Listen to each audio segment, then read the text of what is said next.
तो जिस प्रकार से पेपर आ रहा है, पेपर के हिसाब से तो मतलब पहले जैसा टफ इजी था, फिर बीच में टफ हुआ, अब फिर से इजी पेपर आ रहा है, क्योंकि बच्चों के नंबर 165, 175, 161 ऐसे नंबर आ रहे हैं। 175 प्लस नंबर अगर आ रहे हैं, इसका मतलब यह है कि पेपर कहीं ना कहीं थोड़ा सा ईजी भी था। अगर ईजा नहीं होता तो नंबर नहीं आते। चलिए और आगे बात करते हैं, स्टूडेंट से पूछने की कोशिश करेंगे। मैम, पेपर कैसा गया? अच्छा गया। अच्छा गया। क्या स्कोर है आपका? 130 था। 130 था। तो अगर 130 है तो उम्मीद तो अभी नहीं कर सकते बन, लेकिन फिर भी अगर आपको दोबारा मौका मिलेगा तो आप तैयारी करेंगे? हाँ, पक्का करूँगी। तो 2028 में पेपर आएगा। मैं इनको बता दूं आपसे पहले से ही, अगर वास्तव में तैयारी करनी है, मैं बार बार बच्चों को यही बोल रहा हूँ कि 2028 फिर जब पेपर आएगा तो उस समय ये मत बोलना पता नहीं चला। ठीक है, तो एक आध साल कम से कम पढ़ाई कर लेना। पोषण स्वास्थ्य कैसा पेपर ठीक था, आया? और सभी सब्जेक्ट से ठीक ही था। ठीक था। हाँ। कुछ आपको याद आ रहा है जो बच्चों को बताना हो? योजनाएं। उसमें तो ये था कि मतलब उसमें प्री क्लासेस में क्या करवाना चाहिए, और प्री बच्चों को खेल कूद कैसे करवाना चाहिए, ये है। मैनेजमेंट में क्या? मैनेजमेंट में तो बस हो गई। याद नहीं आ रहा है। चलिए ठीक है, all the best, good luck आपके लिए, फ्यूचर के लिए। लेकिन तैयार रखना, आगे भी ऐसा होगा।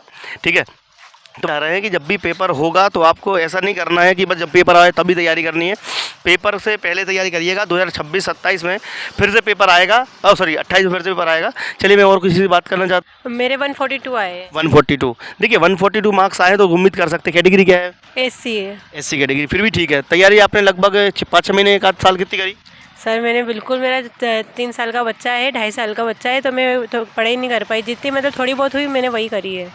ठीक है, थोड़ी बहुत हुई वही करिए, तब 142 आ रहे हैं। इसका मतलब है कि अगर हम तैयारी प्रॉपर करते तो डेफिनेटली, क्योंकि बच्चों के आज 175 नंबर भी आए हैं, 175 से प्लस स्कोर बच्चों ने किया हुआ है, इसका मतलब ये है कि कट ऑफ तो ज़्यादा जाएगा। ठीक है, लेकिन अगली बार तैयारी अच्छे से कीजिएगा, क्योंकि 2028 में फिर से पेपर आएगा। ठीक है, हम लोग आपके लिए पढ़ाएंगे ज़रूर, लेकिन आप लोग बस समय निकालिएगा। अब देखो, सबके घर में कुछ ना कुछ समस्याएं तो होती हैं, बट इसका ये मतलब थोड़ी कि पेपर नंबर कम आएंगे तो अपन फिर करेंगे क्या। एग्जाम देने आए तो तैयारी करके आना है।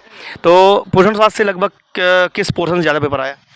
सर कुपोषण के ऊपर भी आए हैं, और राष्ट्रीय शिक्षा नीति के मतलब बच्चे के बारे में आए हैं, और सर वो पोषण के आधार पे ही आए हैं अधिकतर। संतुलित मैनेजमेंट से? हाँ, संतुलित आहार के मैनेजमेंट के ऊपर भी आए हैं। और मैथ कैसी आ रही है? मैथ्स में भी बहुत मतलब उसमें बहुत अच्छे क्वेश्चन आ रहे हैं। मैथ्स में इजी से सॉल्व कर सकते हैं अपन। मतलब पढ़ाई देखो कम करने के बाद भी अगर नंबर अच्छे आ रहे हैं तो आप खुद समझ जाओ कि पेपर का लेवल इतना ज़्यादा हाई तो नहीं आ रहा है, टफ नहीं आ रहा है। अब फिर से पेपर इजी होना शुरू हो गए हैं। हाँ सर। अभी बीच में थोड़ा टफ हो गया था। हाँ जी। आप एनालिसिस देखते रहते होगे सब पेपर वगैरह कैसे आ रहे हैं। पटवारी के एग्ज़ाम थे उसमें बहुत टफ था, लेकिन इसमें बहुत ज़्यादा इजी है। हाँ तो चलिए, अगली बार मौका मिलेगा तो 2028 में आप लोग भी ध्यान रखिएगा, मैडम आप भी ध्यान रखिएगा, जी सर। तैयारी करना। और अभी एक और ऑफिसर की पोस्ट आ रही है, हॉस्टल वार्डन की। हाँ। तो हॉस्टल वार्डन के लिए भी अभी वैकेंसी आएगी, तो उसमें भी आपको अच्छे नंबर, ग्रेजुएट एनी ग्रेजुएट भर रहे हैं उसमें। Graduate all the best. Ma'am आपका नाम बता दीजिए ज्योति कलमोदिया। एक बार, फिर से आपका स्कोर बता दीजिए। 142। ठीक है, okay, thank you ma'am, thank you very much.